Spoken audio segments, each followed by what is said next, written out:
ఆంధ్ర తెలంగాణలో తక్కువ ఫీజులతో high quality results ఇస్తున్న ఏకైక సంస్థ తిరుమల్ ఐఏఎస్ ఇన్స్టిట్యూట్ సహాయాన్ని అందించింది. ఆ తర్వాత రాష్ట్రాలను తీసుకున్నప్పుడు ఈ మధ్యకాలంలో ఎక్కడికి వెళ్ళినా పాత్రికేయ మిత్రులు కానీ రాజకీయ విశ్లేషకులు ప్రతి ముఖ్యమంత్రికి ఒక బ్రాండ్ ఉన్నది. మీరు 16 నెలలైన ముఖ్యమంత్రి అయ్యి మీరు ఏ బ్రాండ్ క్రియేట్ చేసుకోలేకపోతున్నారు ఎందుకు అని ప్రశ్నిస్తున్నారు. నేను చాలా సందర్భాలలో నవ్వి వదిలేసిన.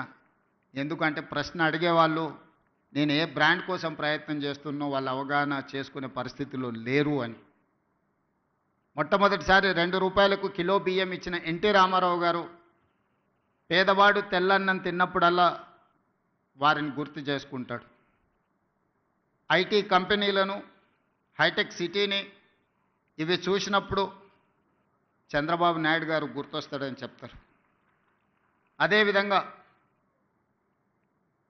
జలయజ్ఞం వ్యవసాయాన్ని ప్రాధాన్యతగా తీసుకొని ఉచిత కరెంటు నుంచి సాగునీటి ప్రాజెక్టుల వరకు రైతుల సమస్యలను చర్చించినప్పుడు రైతు బాంధవుడుగా డాక్టర్ వైఎస్ రాజశేఖర రెడ్డి గారు గుర్తొస్తారు.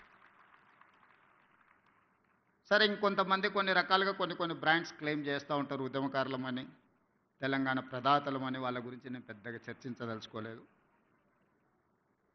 మరి మీరు ఏ బ్రాండ్ లేకుండానే అన్నోటీస్డ్ చీఫ్ మినిస్టర్గా మీరు రావడం పోవడం జరుగుతుందా అని చెప్పి విశ్లేషకులు, శ్రేయోభిలాషులు అడుగుతున్నారు.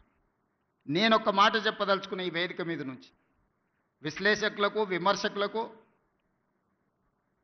ఈ రాష్ట్రంలో ఉండే ప్రజలకి, young India is my brand.